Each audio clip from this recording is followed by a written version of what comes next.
everyone, I'm Siri Vincent Pluff. And I'm Cassandra Snow. And you are listening to Chaos and Cunning, a DIY witchcraft podcast at the crossroads of magic and daily living.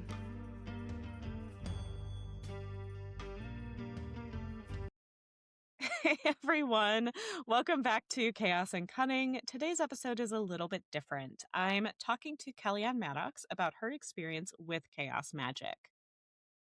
If you weren't aware, Chaos and Cunning is actually Siri's brainchild, and over just talking a lifetime of friendship, we decided it was a project we really felt passionate about doing together.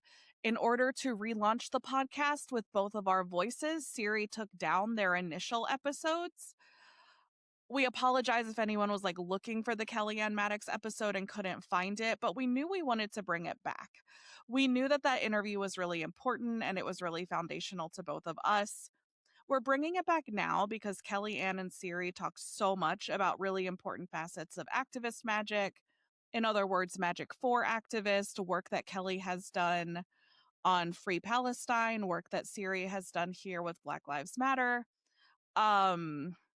And so we felt this was a really good time. If you don't know, Siri and I live in Minneapolis. There's a lot going on right now, and there's a lot of very justified uprising against it, ourselves included. So it felt personal to us to get this episode back up as soon as we were able to sort of get this recorded.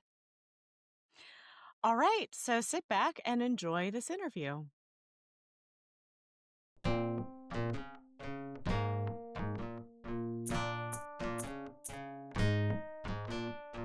All right. Are we live? Yeah, we're live. Amazing. Well, first of all, I just want to say I'm so honored to have you on the podcast, Kelly-Ann, because I've been following your work for a really long time, and I feel like your work is so much in conversation with a lot of the things that we talk about on this podcast. So I'm so thrilled to have you. Thank you so much for having me. I really appreciate it. I've been excited all day, so I'm very thrilled to be here. Thank you. And thank you for following my work. That's really sweet. I love to meet people that have followed it a long time because you are the reason that I got book deals in the first place, etc. So thanks for that too. Yeah, of course. So, since this is still a fairly new podcast, I'll just kind of give my little spiel. I might cut this later, who knows? But Chaos and Cunning is essentially a podcast that is about the intersection of folk magic and chaos magic. We talk about folk magic as the cultural, kind of understanding and the cultural lens, and then chaos magic is about methods. So, we may not use all the same methods that a folk practitioner who is seeing patients in the 1700s might use, but we are understanding our root cultures and moving from that place. And I also think that this podcast is very much about innovation, which so much of your work is about. Yeah, thank you for recognizing that. That sounds good. That's a nice hybrid there for a podcast. So yeah, this sounds right up my alley, to be fair. Heck yeah. So I have been following your work for a while, but I don't know if my listeners have. So can you just give a little, spiel about Chaos witch. Yeah, that's how I would describe myself. I'm a freewheeling sovereign chaos witch. I have identified that way for quite a few years now. And what I do with my business and my online content is I help people to find their own brand of sovereign freewheeling witchcraft that brings in their identity, their life experiences, their likes and dislikes, and also aims to break down a lot of the worries that people have about, should I follow this thing that people are saying? And is there a way to do this wrong? And, should I shave my personality down in my craft so I can honor what other people seem to think is the consensus thing to do? My work exists to rile against that. I've no issue with people that teach traditions, but I'm there to provide the antithesis of what that is all about, even though I'm friends with those people and I'm fine with those witches. I'm clearly not that witch. I teach you to be a badger rather than a dog, I guess you could say. So that's my whole thing. I'm also a card slinger. I've been an award-winning tarot reader for a long time now. I'm a spiritual counselor. I'm qualified in that. And I also do witchcraft mentoring, spiritual business mentoring. I teach people tarot. So it's a mishmash of things. I've written 2 books. I teach live workshops. So yeah, I guess you could say I'm a professional witch is what my friends call me. But in terms of how I identify, it would be a pantheist chaos witch, basically. when did you get started on your professional witchcraft journey? In 2011, I started a blog. I wasn't selling anything yet, but I was following a lot of tarot blogs at the time. Tarot blogs were really big. That's an interesting sound. What is that? I That's think okay. my spouse is taking a shower. I was gonna say, is that me or you? Push through it. I'm gonna see what I can do in post. Started a blog in 2011 about tarot because I was reading a lot of tarot blogs, and although I liked them, I didn't feel like anything quite had the vibe that I was looking for, which was kind of a more edgy, high fashion imagery, like, I guess, more swear words. I was looking for more swear words, let's just be honest. Yeah. I just didn't want it to be so high-minded, with that certain language. I wanted it to be, like, very gritty and very raw, so I started a tarot blog, and then from there, I started selling kind of like very cheap and cheerful readings on Etsy as a very part time thing because people who read the blog would ask me, "Do you sell readings? I really want a reading from you." Then the YouTube channel came. And then I started thinking, I actually want to start to offer readings and kind of market them and say that is something that I do on the side. Then I got qualified as a spiritual counselor in 2013 with the UK College of Holistic Training. And then from there, I was like, okay, you know what? I want to try and make this full time. And I went full time in 2015. And I've been doing it literally since then. So almost 10 years full time now. Wow, that is incredible. A lot of the guests on the podcast are, professional witches or authors or, some what have you. And I think it's such an interesting journey. And so many of us who do this professionally are just like, we hit a point where we're like, I'm never working for anyone else again. Like that's never happening. Like I'm always going to be this weirdo. Amazing. So you talk about yourself as a rebel witch. It's the main title of your first book. Do you find that rebellion is inherent to the label witch? To what extent is rebellion essential for witchcraft? And I also want to preface this by saying that like there are a lot of people who work magic and not all of them are witches. Like it's totally okay to be like a folk magician who, still does magic and doesn't consider themselves a witch, or a ceremonial magician or an occultist who doesn't consider themselves a witch. But to what extent do you feel like, the label witch implies rebellion? That's a good question. First of all, I totally agree with you that all kinds of different people work magic on an emergency basis or on an ongoing basis and would never claim the label witch. In fact, the way some people find out they're witches is because they just go through such a wild emergency of a thing that out of nowhere it occurs to them, why don't I try some kind of spell? People do that, don't they? And they just like do it. And then they're like, whoa, I never thought that would be on my list of possibilities. And it wouldn't be for a great many other people, but some people have that extra thing where they're like, I think I believe that that's possible. So they go ahead and try it, and then they might just do it only in those emergency times. How much do I think rebellion is intrinsic to it? I mean, I wish it was, but let's face it, it's not. Anybody can claim the title. I have no right to say whether or not somebody is a witch based on anything. There are very much witches that want to keep it dogmatic and they want to keep it on lock and they want to gatekeep it and they want to be apolitical about it, and they might even want to be hardcore conservative Republican about it. I mean, every single time witchcraft goes through this kind of like cultural, it's high up in the cultural zeitgeist, which is usually, funnily enough, at the political breakdown of things, where established religion does not seem to offer the keys as much as spirituality that values sovereignty and real community does. Every time that happens, witch, the label witch and everything that it means, gets pushed out to a far wider audience, and it's printed on things at Urban Outfitters and it's in the conversation. And at that point, yeah, you get a massive influx of people who come into it who not only would never consider themselves to be rebellious, but actually don't enjoy conversations that are being held by witches who want to talk about witching on the margins, rebelling against the status quo, refusing to swallow what we're fed culturally. They actually rile against that. That's inconvenient for them. That scares them. So, do I think that my claiming of the word witch has always been to do with me being a rebel? 100% long before I knew it. But do I think that somebody calling themselves a witch would immediately make me identify them as some kind of rebel? No way. No way. All kinds of people claim the term, some of whom I would not even want to order lunch with, let alone consider myself in community with. So, yeah, I mean, it's anyone's term. It's open to anybody. It's just like any term from any religion, right? It's like I'm sure some Christians would like to say, well, real Christians, actual Christians are not hateful towards the queer community and they don't believe this and that. They walk with the Christ flame in their heart. And there's another Christian down the road that's like, I follow the Bible and the Bible says no gays. So it's just like, they're all Christians, aren't they? They're all Christians. Sadly, it's a label, and that's the thing. So I feel the same way about witches. There are some witches that I feel I'm in community with, and some witches where I'm like, yeah, what you're doing is detrimental to the term witch, but you carry on because I can't stop you and I wouldn't choose to stop you.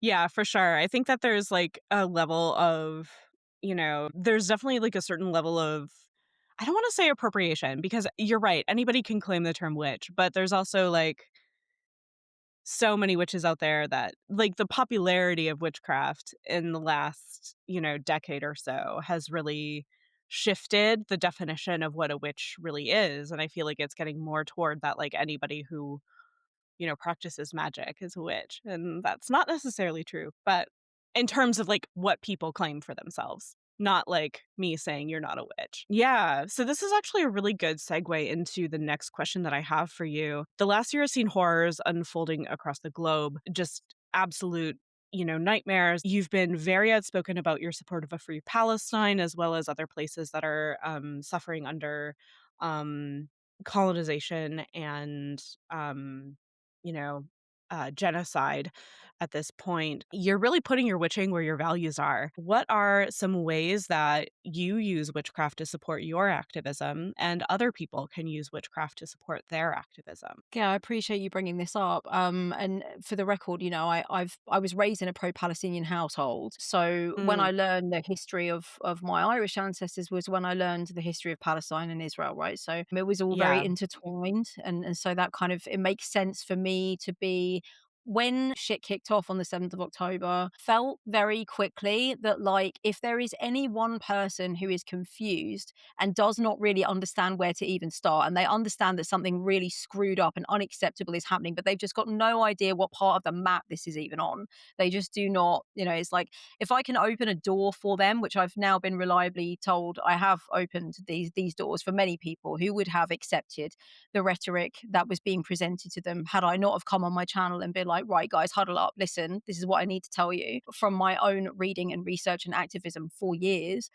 I just felt if I can do that for one person, I would have done a good thing. Obviously, it made people upset. Clearly, people unfollowed me because of it, etc. But like, there are some hills that you just proclaim yourself willing to die on, and I think Palestine for me was always one of them. And there does come a point in life where every person has the opportunity to show their mettle, and in that moment, that was my opportunity, and so that's what had to happen. I think in terms of how I use my witchcraft, even to put that video out, or even to go on protests or engage in civil disobedience or any of these things, or even to help clients through it, because many clients have booked me just to say, hi, what the sweet fuck, help me. I am completely and utterly breaking down. I don't know what to do. So even just to do all of that, witching is to help me to prepare for it, to strengthen for it, to connect with my sense that it is the righteous action to take, to make me brave for it, basically. And then afterwards to recover from it, to ground and center, to come back to myself, to nurture myself. So it's the whole process. Witchcraft is with me through the entire process. And I do feel like there are ways to use witchcraft that are only self soothing, where you Mhm. see some heinous thing happening, you see some disgusting footage. It's very distressing, of course. And, like social media it's designed to be like a slot machine, where you just, you pull the lever and whatever comes up at the top comes up at the top. So you might be just in the loo at a party, 3 martinis in, just having a quick look at Instagram, and suddenly you come out of the toilet and you're totally screwed in the brain box and you don't know how to process what you've just seen, right?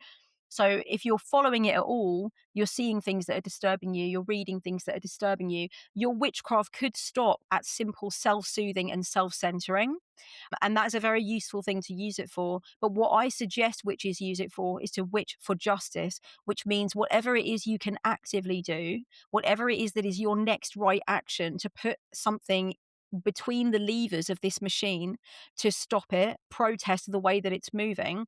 Use witchcraft for that. If you're scared of doing it, if you don't know if you're going to upset your family if you do it, if you're scared to talk about it, if you're scared to question someone who proclaims their values to be a certain way and yet they haven't spoken about it, they haven't done anything. If you're scared of any of this, witch through it. Your witchcraft will always give you the tools you need to be strong and to just like to have that solid bravery inside of you to do something. So witching for justice is not just about honoring martyrs, lighting candles, saying prayers. All of those things are so important, I think.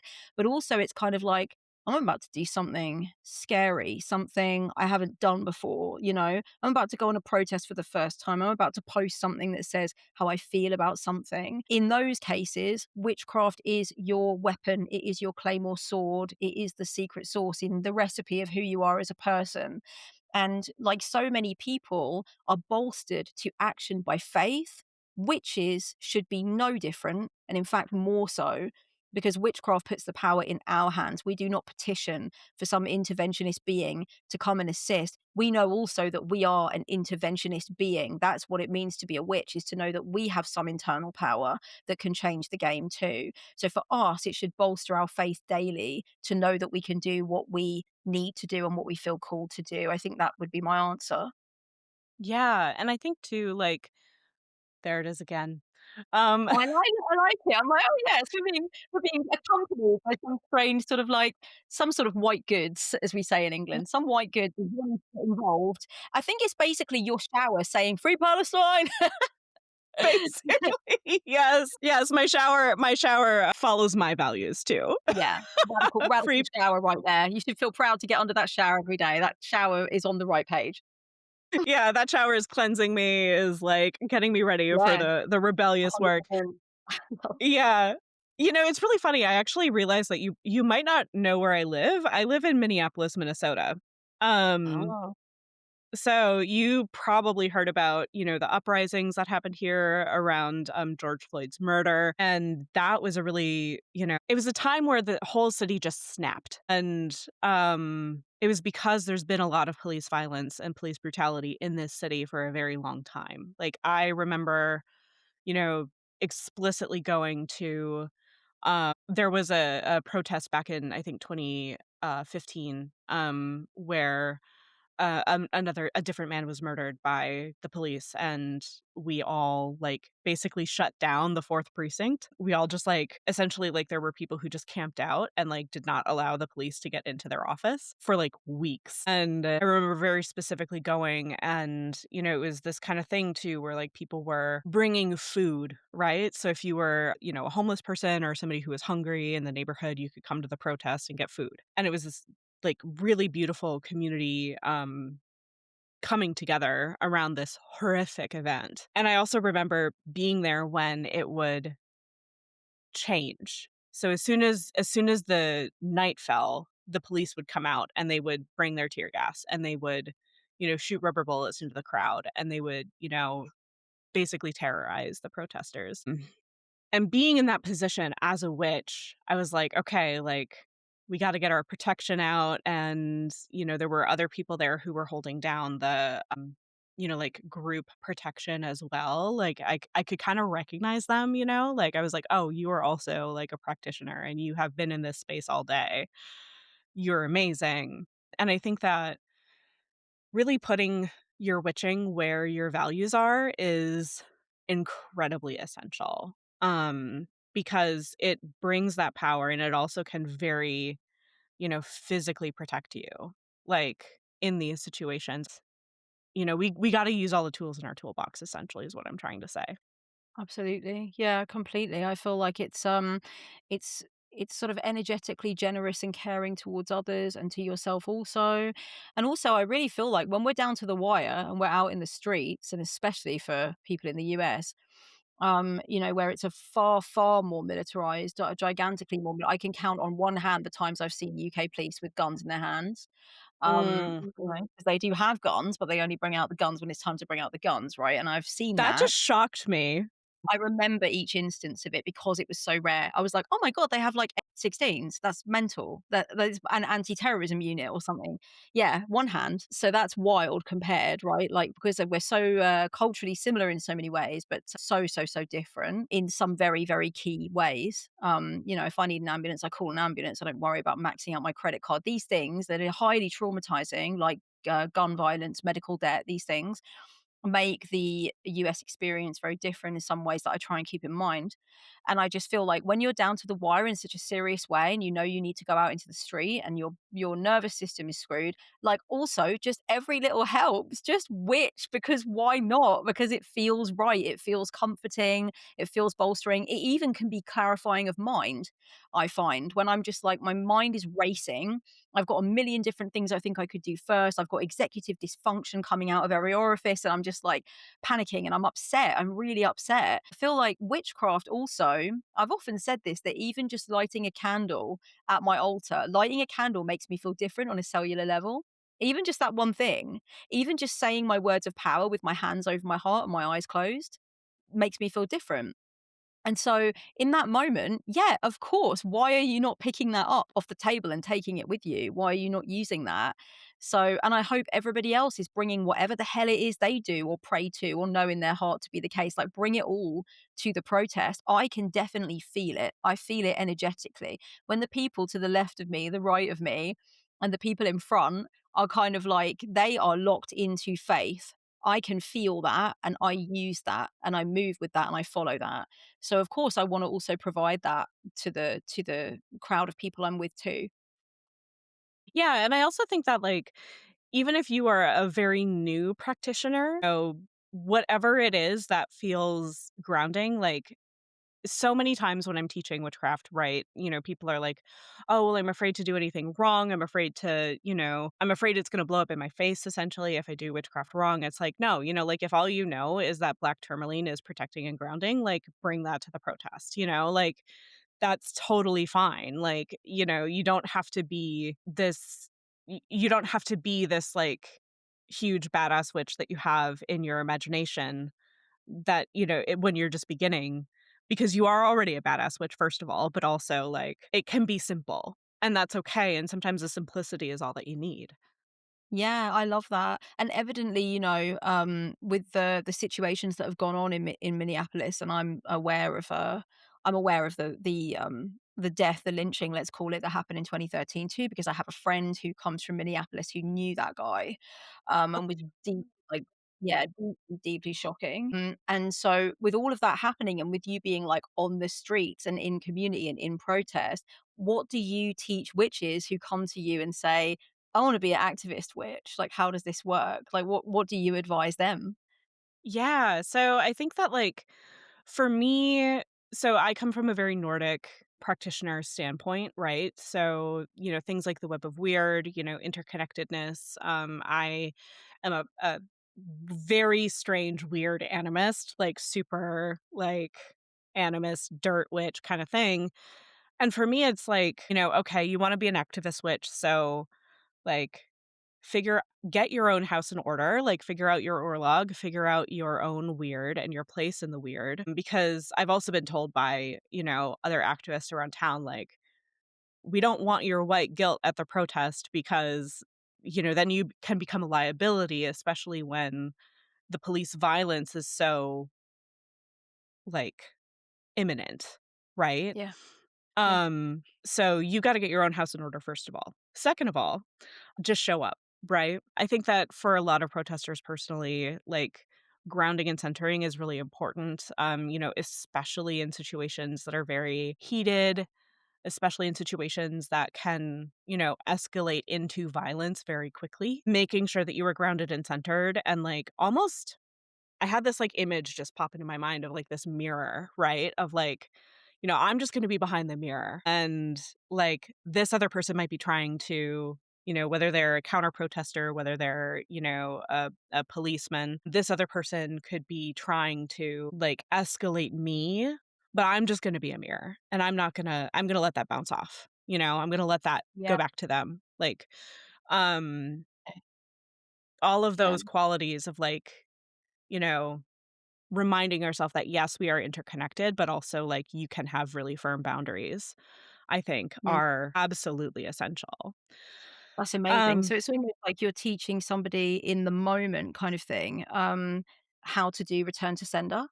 like in the, Yeah. energetically in the midst of protest is kind of like in that moment you're teaching like a very valuable form of shielding work that actually like, yeah, sends something back where it came from. Like I have no use to for this, return it to sender. And in that, in that moment, kind of going into a protest situation with that on you already, let's say, with that activated, I think that can definitely make all the difference. That's a very good thing to teach witches that want to be in it to win it.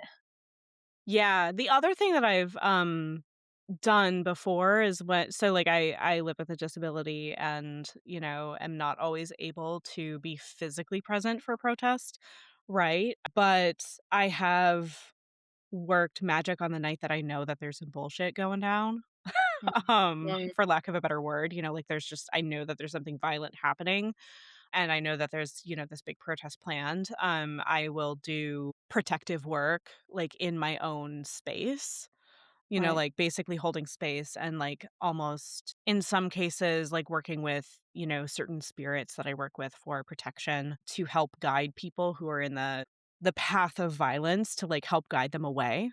Like, "Oh, there's this alley right down this way," like, they might not know that there's this alley, where they can escape, like, the spirit is gonna guide them, you know?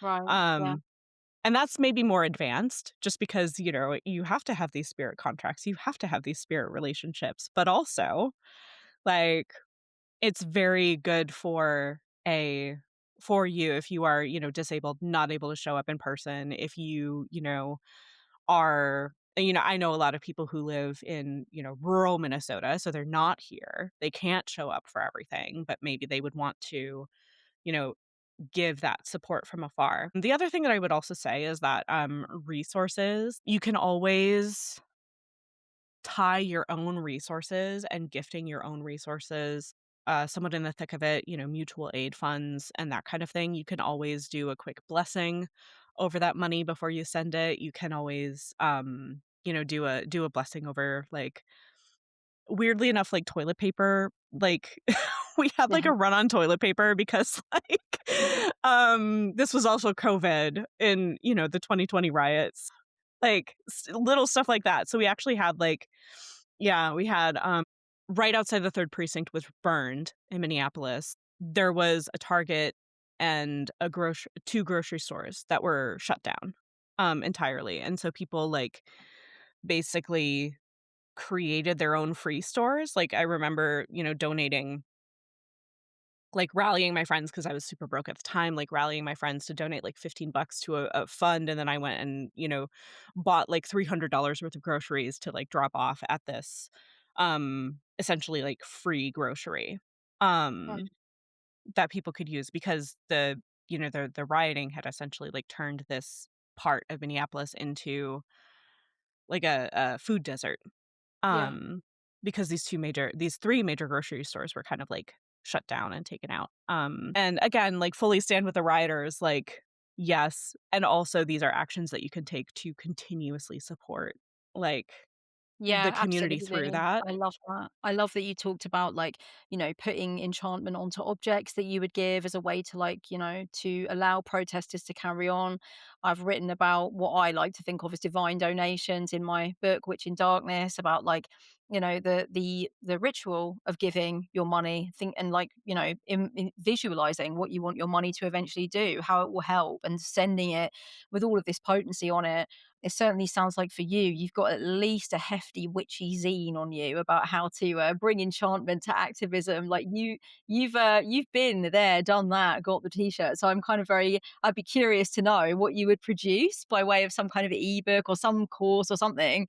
Because yeah, I'm very interested now in the witches that are being more upfront about things they use to keep going and to assist and to also, I made a little video on Instagram recently, and Auntie Kay, the tarot reader, a native tarot reader who I really admire. I really love everything that she puts into the world, actually. Very vocal, very, very political. I don't think she would see it like that. She probably just sees it as a Tuesday, but for me, it's really impressive. And I said in that video, witching for justice is not just about doing these things and knowing that witchcraft bolsters you through it, but also for me, like doing my work to accept how controlled narratives and colonialism and white supremacy and privilege have affected the way I see the world and never losing sight of that. And she said, like, thanks for including that part. about how you still are doing the work to dismantle what has been put in you since birth. And I thought, yeah, that's a really important thing too, is witching for justice is also about saying, hey, what am I carrying into this fight that is my responsibility to grapple with and put down and not create into a burden for somebody else? And I feel like I am still doing that all the time, even though I know some people see me come across as very self righteous and like, and probably even if they agreed with me fundamentally on Palestine, for example, or BLM or any of the things I've spoken about, reproductive rights, trans rights, I'm sure some of them leave me just because they're like, you sanctimonious bitchy witch. But I'm just like, I'm just very, very forthright. But even then, I'm kind of like, what am I bringing to this party? Like, what have I picked up that I need to shadow work? And that's really my main reason for doing shadow work. I think shadow work at its core can be a form of activism if you look at how you've ingested collective shadows and you need to regurgitate them.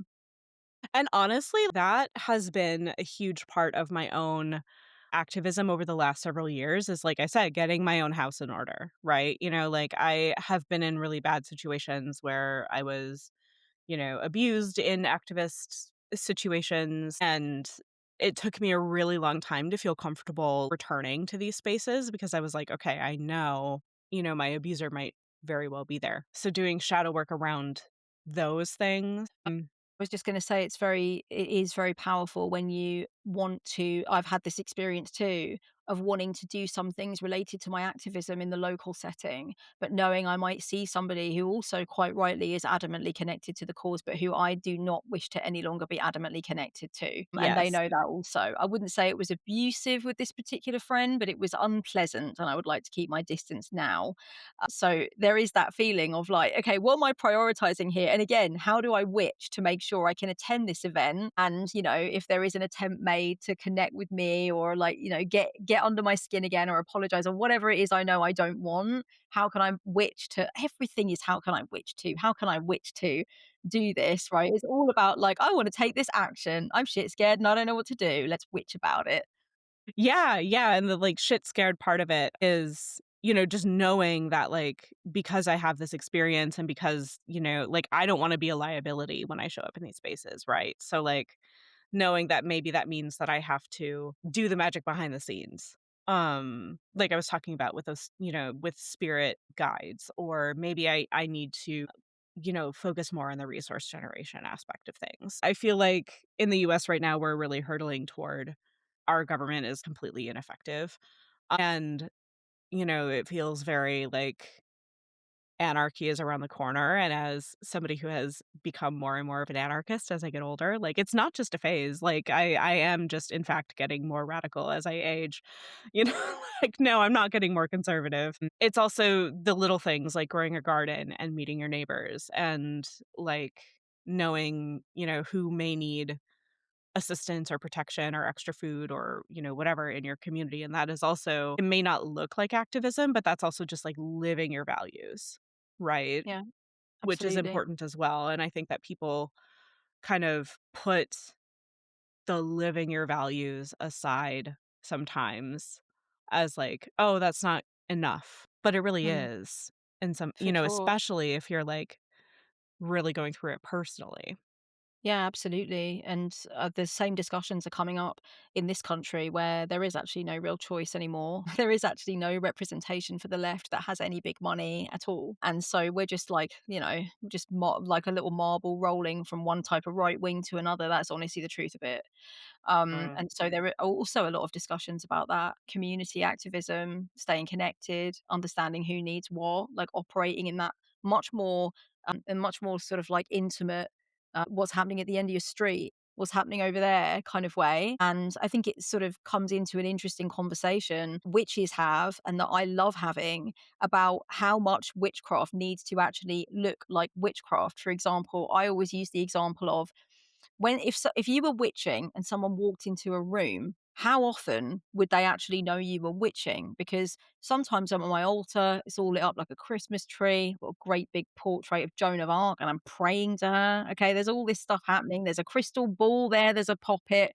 It all looks very flipping. Okay, this is a scene from the craft. But then you're also witching when you're folding your clothes. You're witching when you're having a deep conversation with a friend who's distressed. You know, you're witching when you're cooking. You might be witching when you're fixing the car. You're witching when you're doing the kids' homework with them. Like there's all these different times where you're aware you're witching. It does not look like that to anybody else, but it's what you're bringing to it and the energy you're putting into it that you know that you're witching in that moment. And so I think it's really about like, closing the gap. For me, it's about helping witches close the gap between, am I witching or am I doing activism or community work or volunteering? Am I witching or am I doing art and creativity and self expression? And I just think to myself, it's a Venn diagram, close it up, make it a circle. These things can all be witching. I've probably never felt more witchy than when I'm volunteering, than when I've done food runs during COVID, and when I volunteered with the homeless before COVID, when I've done paperwork for refugees before, like all of these things, I really felt like I'm effectual. I'm utilizing my power, and I know that I'm giving my energy out in a way that's going to create a cosmic ripple effect that even generationally could cause change. If I do something to help this person, that could help their children's children. That is the real witchery of what I'm doing right now. Like it's a ripple. I am now the central spoke of which a ripple is going outward. How far can I send that ripple?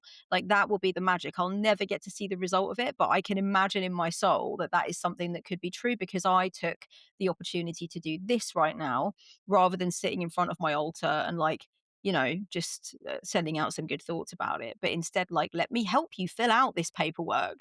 I'm obnoxiously into filling out paperwork. Let me help. That in Yeah. itself, if I put good intention on this paperwork right now, we put it in the post and this person gets a permanent address and then they get a job and then they get like, how witchy is that? How far has that gone? So, yeah, to me, it's like just not expecting all of your witchcraft to look and feel orthodox, like somebody would know you're witching. So much witchery is happening during times where you look like you're just doing something that is a good use of time or that needs to get done next, but you're actually being a sorcerer in that moment.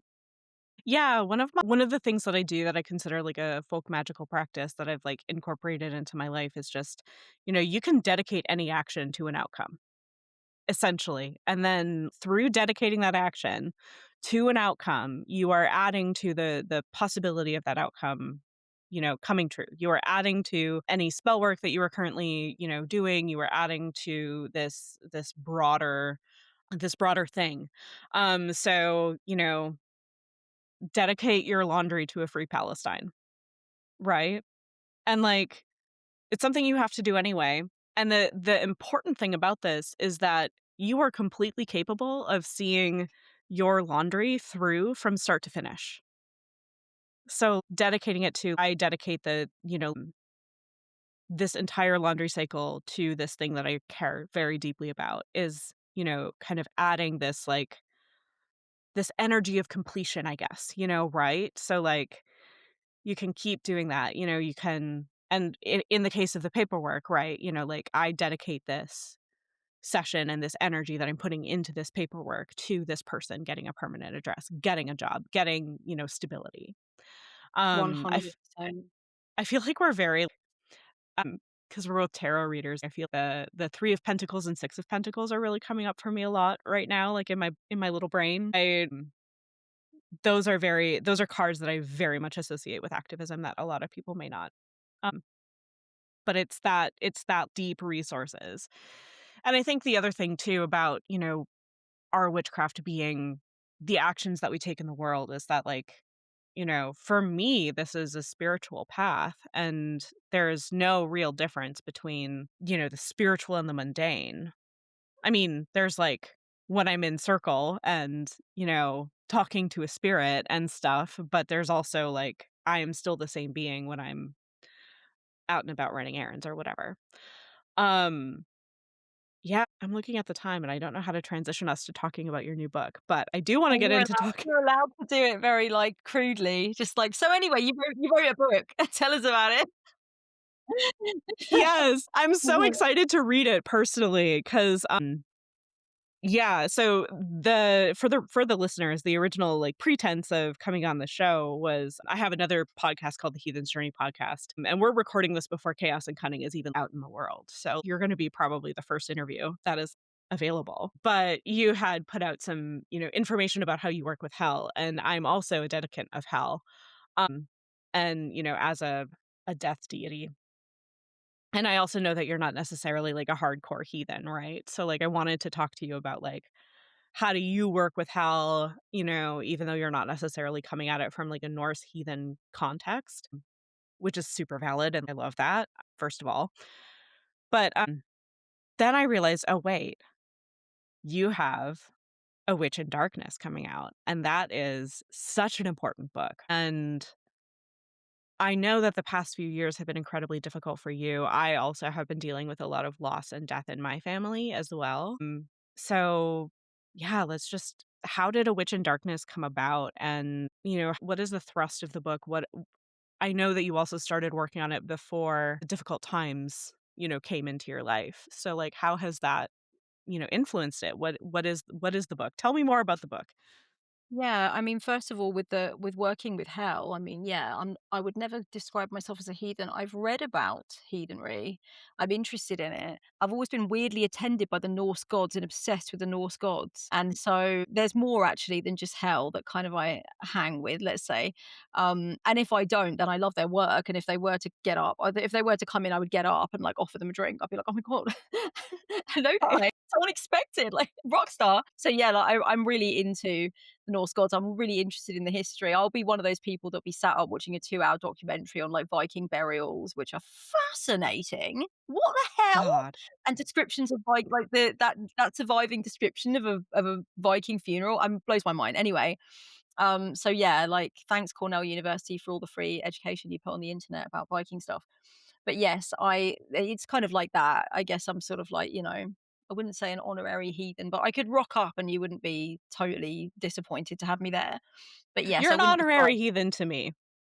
Thank you. I appreciate that. But I'm aware that also you guys are kind of like a bunch with some infighting and stuff. So I think, yeah, what does it mean when if I was to say I was? I'm not sure, but I'm sure for some of you I would vehemently disagree with. So yeah, you know me, I'm just me and I'm just doing my thing. But hell has been, and it kind of after getting to know you a little bit more, it doesn't really surprise me that you're a dedicant of hell as well. I'm like, yeah, you know what? I'm getting that. That makes sense. That lines up. But hell has helped me tremendously through so many things. She came into my life between 2011 and 2012. I can't remember when. After I decided I was open to having a relationship with a goddess because I was jealous of other people's relationships with their goddesses, and I was like, I'm a chaos magician. I'm just going to go into that paradigm. What am I doing sitting around envying? I've decided I'm in my goddess era. I'm just going to like literally work with a goddess in that very polytheistic way and see what happens. Didn't expect to get so sucked in. I was like, oh no, I'm keeping this. This is not subject to the paradigm shift anytime soon. So yeah, I mean, I adore her, and she's taught me so much about my strength and my capability and what it is that I don't see in myself. I always say like Mary is aspirational to me. Hell is more the mirror of me when I forget who I am, whereas Mary is more kind of like the I'm attempting to get to something that I know I struggle to get to. It's still an archetype that's inside me because I believe all the archetypes and all the beings, all the energies are. And but with Mary, it's also more supportive and more it's more of a cosmic hug. Hell is more like pick up that fucking sword. We're going to Ragnarok. You know we are. So I can drag you kicking and screaming, or you can do it now with your whole heart. And so there is that energy change. When it comes to Witch in Darkness, I actually have hell in the acknowledgements of the book. So it's very rare, I think, that I see Witch actually acknowledging her matron. But I've written in the back of Witch in Darkness, deep thanks to the goddess Hel, your flesh teaches me to connect to this world, and your bones remind me to access what lies beyond it. So she was with me the whole way through this writing process. Oh my God. For the benefit of the tape, this other hell dedicant witch is like, I'm just going to melt of joy that he wrote that. It's got to be done. It's got to be done because without her, I would not have finished it. I started it in 2021. The idea for it came about. I spoke to my amazing, amazing editor at Watkins, Fiona Robertson, who is literally the literary midwife. And she was like, "So I want to work with you again." Obviously I was a nightmare, but she was like, "You're worth it." And so we brainstormed, and I was like, "You know what, Fiona? I've been through 10 tons of shit and come back brighter. Why don't we write a book about that? I can explain how to use witchcraft when you're in the lowest of the low points. I've been through self-harm, suicidal attempt. I've been through psychosis, early onset psychosis. I'm estranged from my father. I've had a toxic relationship. I am qualified to write this book." I started writing it, and then in 2022, my brother died in a car accident, and I was like, "Okay, let's walk this back." I mean, I can talk about it this way at this point in the grieving journey, but at the time, of course, I mean, evidently, it completely and utterly destroyed me, absolutely destroyed me. I've had to put myself back together piece by piece. I was very close to my brother. He was the person I was closest to in my very fractured family. And so I miss him every day. And at the time, I was like, I mean, evidently, I need to just stop writing this. I mean, I need to stop doing everything except attending my mother and trying to, figure out ways to want to carry on living. So that was that. And then I did try and come back to it. I think it was 7 or 8 months after the death. I was like, you know what? You know how people do, where they're like, I need a focus, like I'd come back to work, but very slowly. It was like 1 to 2 appointments a day. And just explain to my regulars that, like, look, it might be a while before you can get in. I can't open the schedule up as I used to be able to. I wish to work, but not to the extent where I'm going to be a danger to anyone I'm working with. So it was Mhm. very slow. And then I did that thing people do where they get very instrumental about death, which is great. Many people are kind of like, I need to be doing something. That's how I want to process. I want to process through action.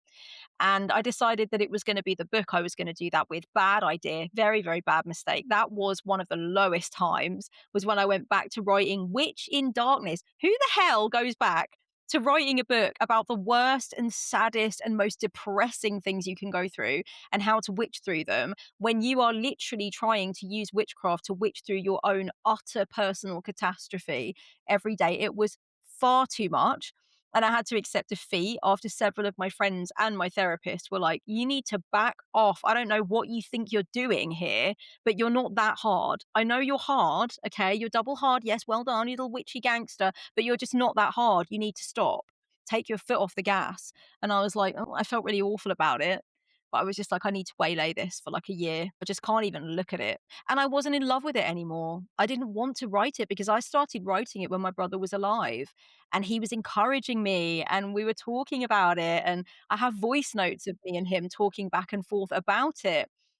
And so I was just like, I can't do this if he's not here. If he's not in the material realm, can't do anything of note, which is a very understandable reaction to grief. It took me a while to say to myself, I will do this in his honor. Everything good I do now, I'll do in his honor, which is why the book is dedicated to him.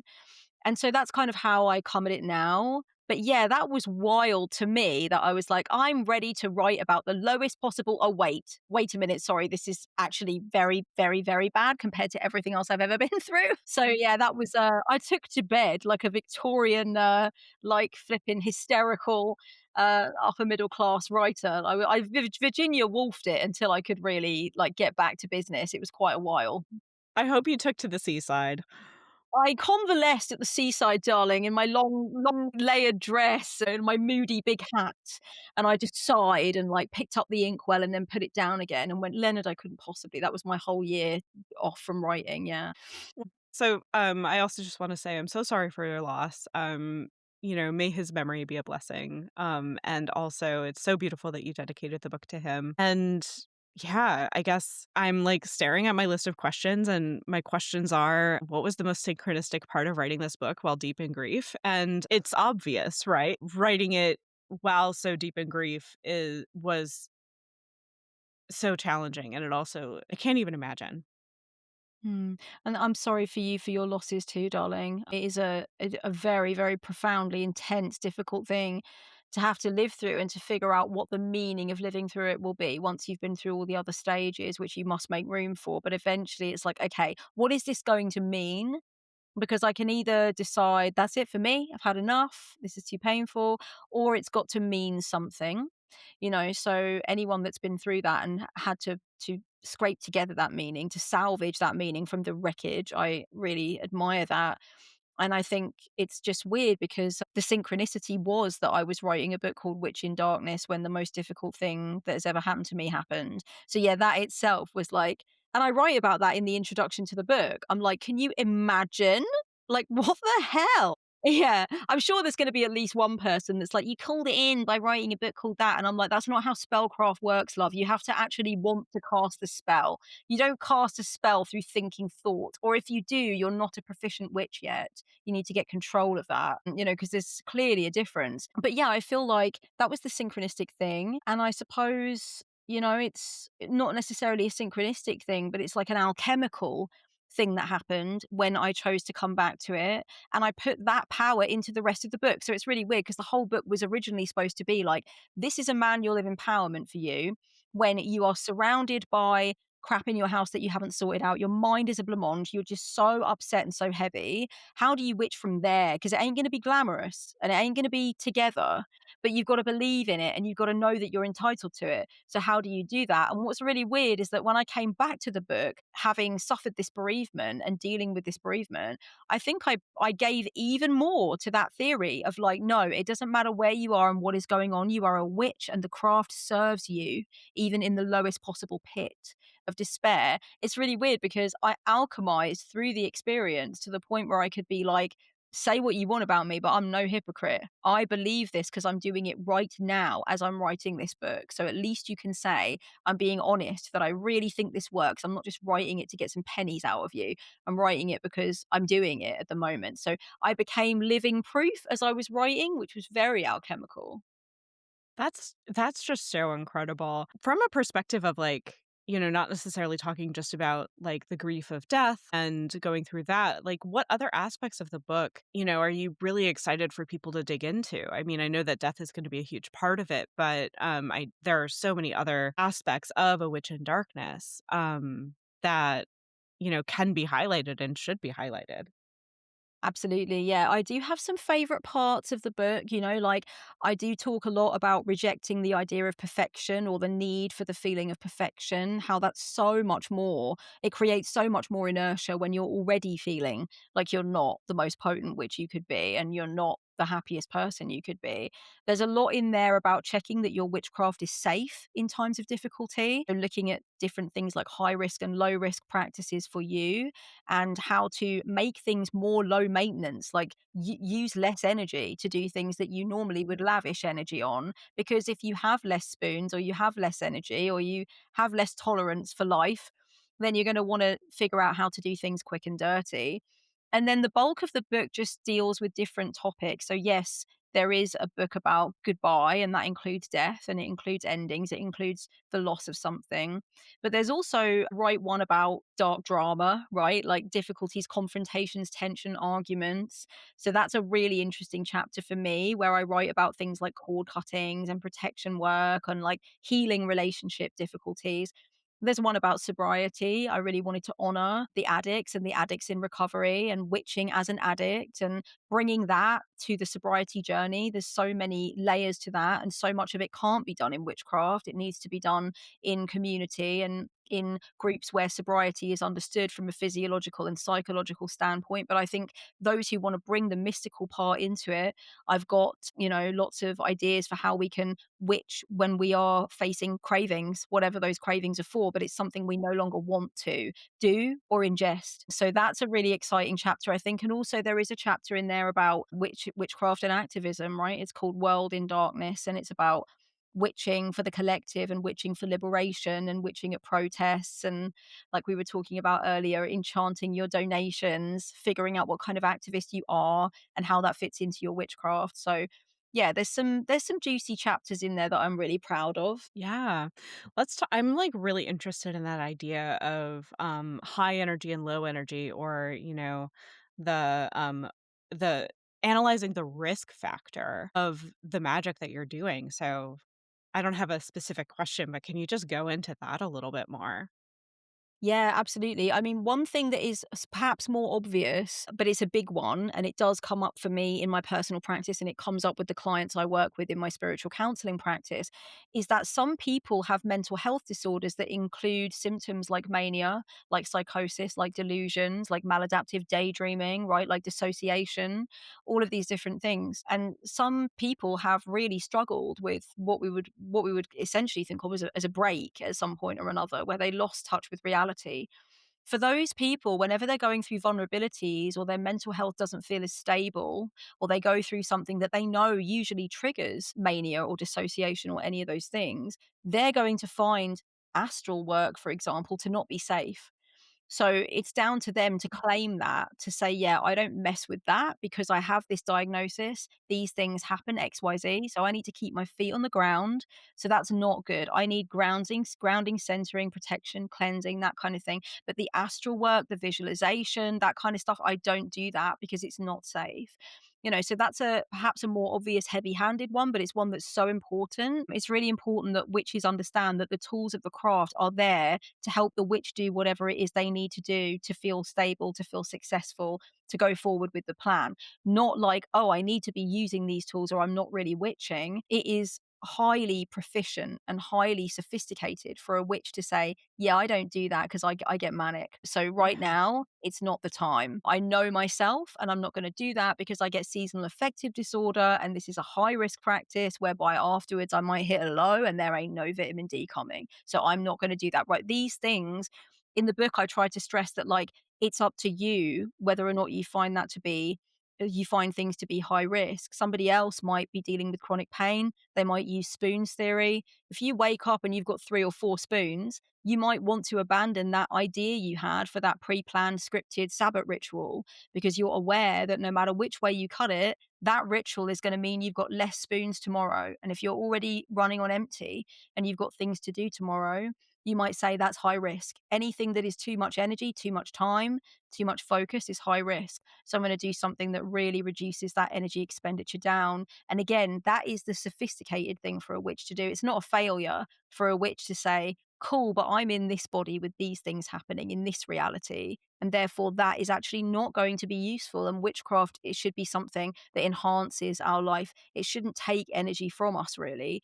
It should feel like we're plugging ourselves into the wall and charging up. So that's kind of what I mean by figuring out what's high risk, what's low risk.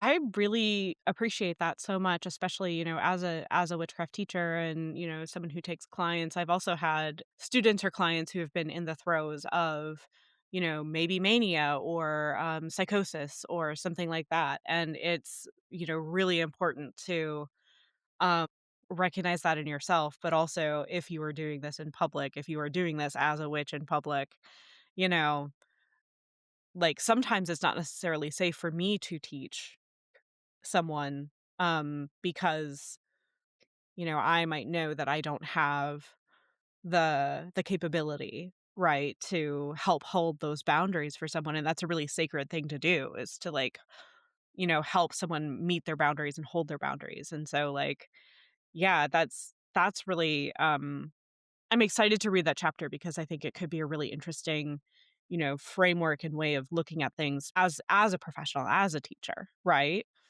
Yeah, absolutely. And I think that's something you've said that reassures me, and I know reassures lots of others as well, is when professionals, witchcraft practitioners who teach this stuff, they know their place, they know their limits, and they know the signs. And they know when to say, in the same way, like I taught a workshop not long ago about romance and love readings with tarot. And I said very clearly to my participants in that workshop, get to know the signs of abuse in relationships, psychological abuse, isolation, financial abuse, anything like that. If your client is relaying those kinds of things to you, it's okay to stop the reading and say, this is not okay, that we're not going to be reading cards on this. This is something that sounds dangerous to me, and I'm going to level with you as a person who's read about these things. that you need some other assistance, right? Like, we need resources here. I feel like that's exactly evident the same way with someone who appears to have lost touch with reality, who seems to be in distress, who seems to want a massive amount of reassurance that what they are thinking, they need it confirmed. So at that point, I'm not going to be saying, okay, let's go deeper into that. I'm going to be saying, you seem out of sorts, you seem unsettled. Going into esoteric stuff may very well do the opposite of what you think it's going to do, you know. Do you see a therapist? Are you on medications? Do you want to calm down? Shall we drink a glass of water together? That's fine, but I will not be talking to you about advanced astral work. You seem astral enough, honeybee. We need to get you calm down, right? So I think that kind of thing where you just identify in the moment, yeah, something's happening that doesn't require me to be teaching this witchy stuff I'm teaching. As much as I believe in it, it just might not hit right for what this person appears to be going through. And it's okay to say, I'm out of my depth. This is not what this session is for. This is not what I'm qualified to teach, but I am telling you I'm concerned by what I'm seeing, by what I'm hearing. I think that I think that there's no way to stop people from getting spiritual assistance or spiritual trainings, you know, and we would not want to stop anyone from doing that. But I hear the point people make when they say, like, oh, there's too much of a dangerous overlap with what should be dealt with by a psychologist. Okay, but I trust me to understand the signs of when I know that I'm not the professional that's needed. You know, trust me when someone brings up their diagnoses that I say, who are you seeing for that? And what do you do about your diagnosis? Because that is not my lane.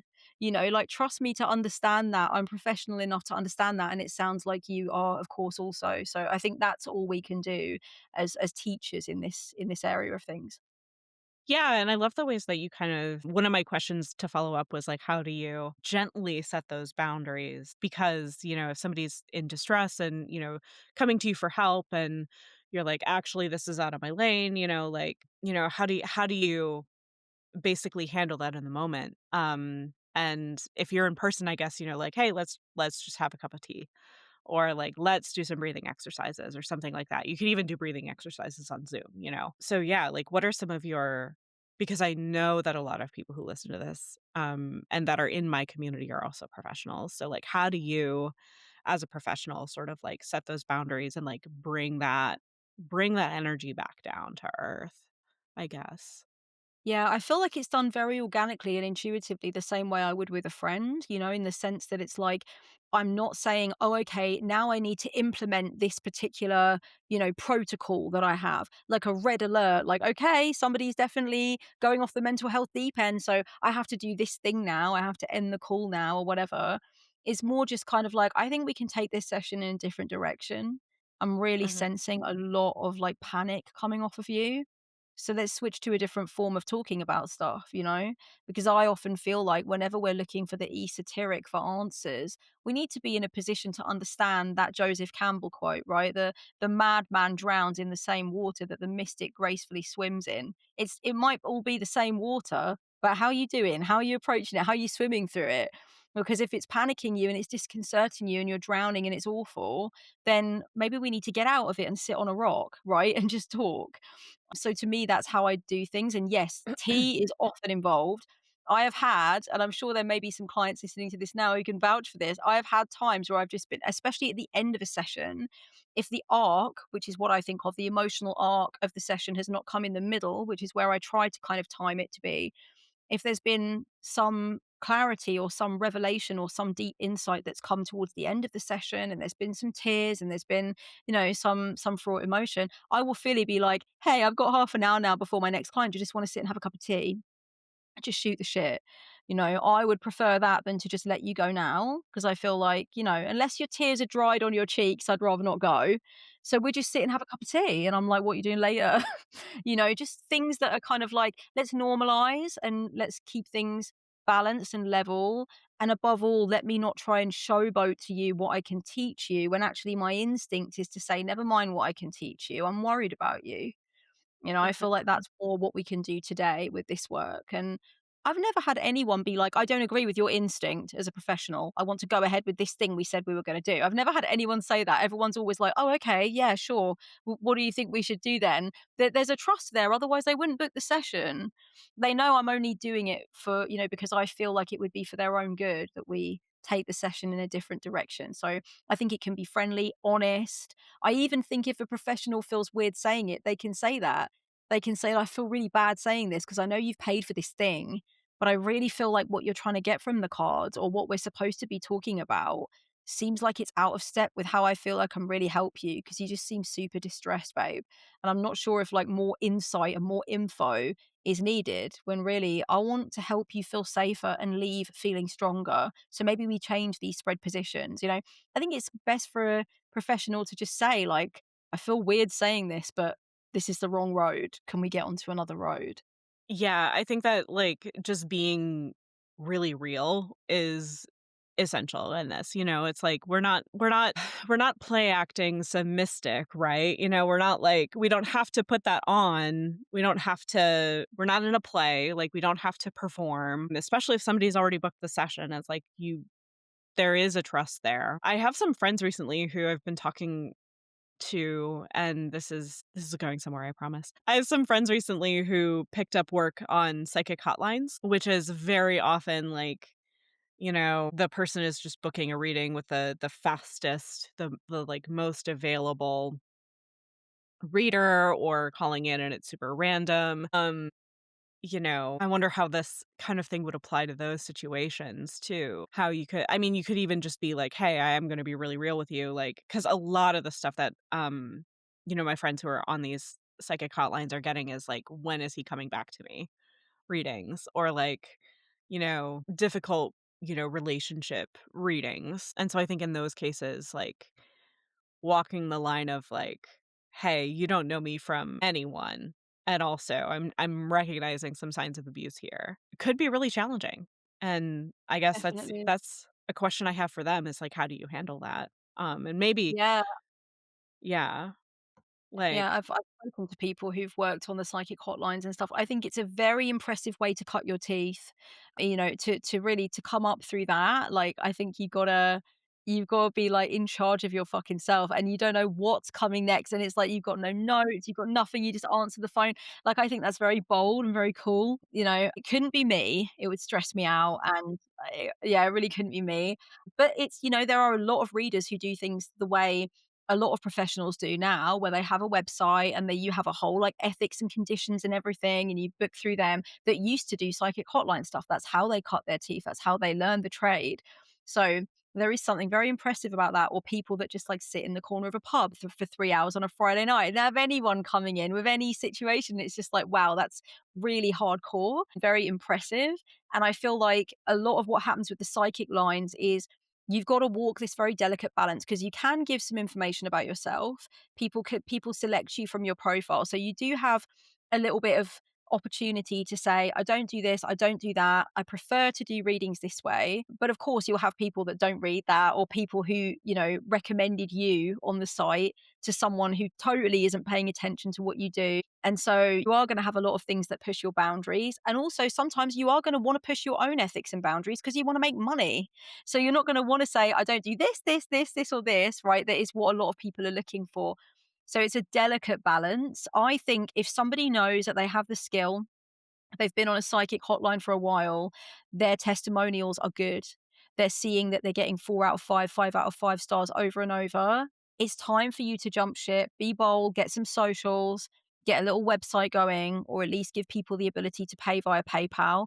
Come into the community, let people know who you are, because you're good enough. You've got what it takes to be able to present your own front as a business and say, this is me. And then you get to start, being clear about what it is. You get your own terms, conditions, ethics, boundaries. You get to say no. You get to refund if somebody isn't wanting what you provide.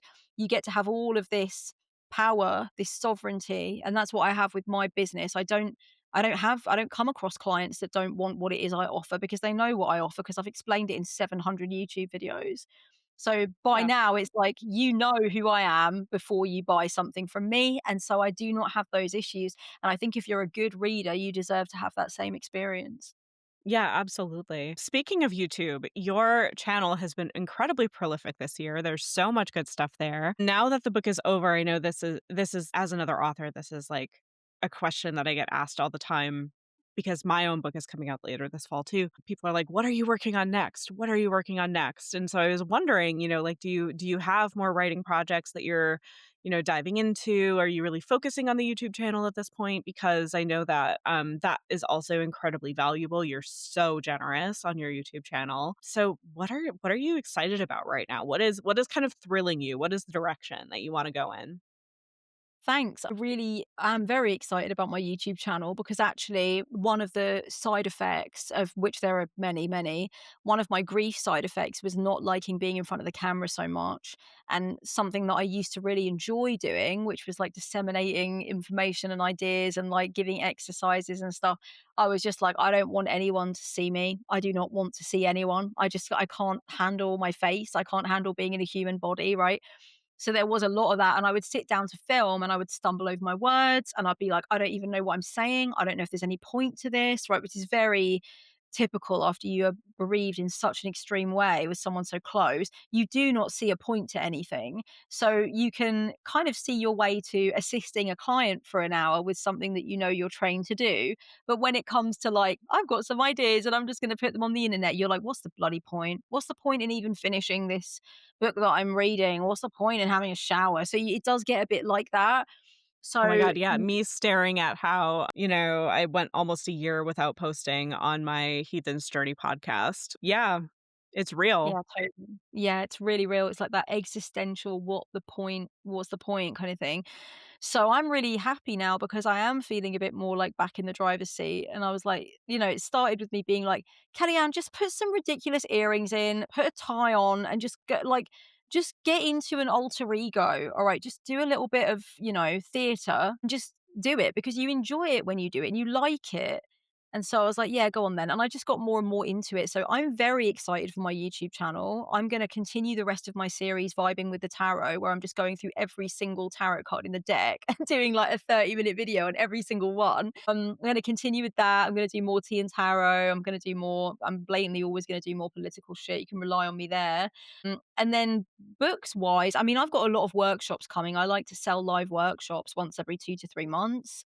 So there's usually always something there where I take a number of live participants, like it's about 70 tickets per workshop, and I love doing that. Book wise, I'm out of contract right now. I'm sure Watkins would work with me again, despite the fact that I was once again an utter nightmare. But I'm allowed. I'm allowed though, because when the work comes, it's good and they know it's going to be good. So they're like, you know what, just leave her to it, crazy goose. When it comes, it's good. My editor said to me, I get a fright how long I've got to wait for the word count, but darling, when it comes, I barely need to edit it, so it's fine. The feeling I get of like, is she going to hand this book in, or are we going to actually have to say that it's not ready? That feeling, I can offset it by when it does come, me going, oh gosh, you did write in, it's fine, it's really good. So they want to be for another book, I'm sure. But my friends one of my friends, particularly who's an author, just to name drop the Palestinian author Mira Matar, you have to read her article for Stone and Seed, and it's for Vital called Stone and Seed, and it was for Vital's magazine, and it's about the famine, and it's fucking amazing. So yes, seriously, read it. She's epic. She said to me, and my other friend said to me, who's her best friend, right out of contract. You've written in contract twice now, and you're absolutely like a headless chicken both times. Just write something because you want to write it and then present it to Watkins when it's like halfway done or done, rather than have these deadlines and these editor meetings. You don't like it, Kelly-Ann. And I was like, do you know what? I really don't. I don't like it. It stresses me out. And I have to keep to what I exactly said because I give them the chapter outlines and I can do a little bit of changes and playing around. But what I'd prefer to do is have a play. So at the moment, I'm just playing. And yes, I must tell Mira that I'm going to go with what she says. And of course, you must, right? Like when your friends say to you, "You're terrible in this situation. You need to put yourself in this situation." I'm like, "Yeah, okay, cool." But yeah, I'm going to do that. I'm going to play. I've got a few different ideas. I'm writing some notes at the moment. But what people really want from me, honestly, is they want a tarot book. They want a book about tarot and they want a book about self love. That's what they keep asking me for. That's what my audience wants. So I'm going to have to relent at some point and do one of them. That makes sense, yeah. Oh my gosh. Well, it has been such an absolute delight to speak with you. I feel like, again, like I've been following your work for so long, and it was just a true honor to have you on the podcast. Thank you so much. Thank you so much for having me. I really appreciate it. And thanks to everybody listening.